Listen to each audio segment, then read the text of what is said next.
This is the model of the human heart.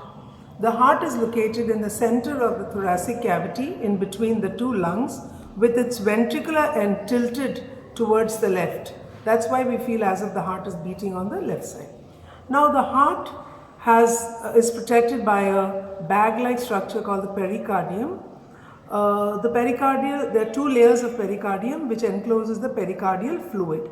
The pericardial fluid it acts as a lubricant and shock absorber. Now the heart has four chambers. The upper two are the auricles and the lower two are the ventricles.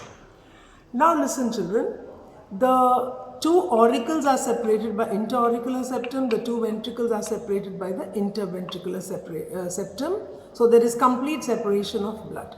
The right side has deoxygenated blood, the left side has oxygenated blood. Now coming to the major blood vessels arising from the heart. Now see, from the right ventricle we have the the pulmonary artery, which divides into two, supplying each lung. It carries deoxygenated blood to the lungs for oxygenation. Now, arising from the left ventricle is the aorta. This carries oxygenated blood to all the parts of our body. So these two main blood vessels, they carry blood out of the heart. Now blood vessels bringing blood into the heart, we have the vena cavas. Actually the superior and inferior vena cava, they open into the right auricle. Okay, they bring in deoxygenated blood. Now at the same time, after the blood is oxygenated in the lungs, it is brought back by the pulmonary veins. These are the pulmonary veins which open into the left auricle. Now children, there are structures called valves. You know, valves prevent backflow of blood.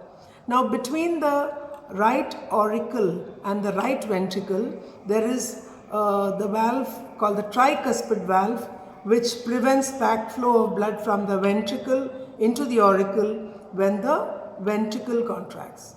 Now there is on the left side the bicuspid valve, or the mitral valve it is also called. It guards the opening between the left auricle and left ventricle, and it prevents backflow of blood from the left ventricle into the left auricle during ventricular systole or ventricular contraction. Now see, these valves are connected to thread-like structures. They are called the chordae tendineae. You've studied about that earlier.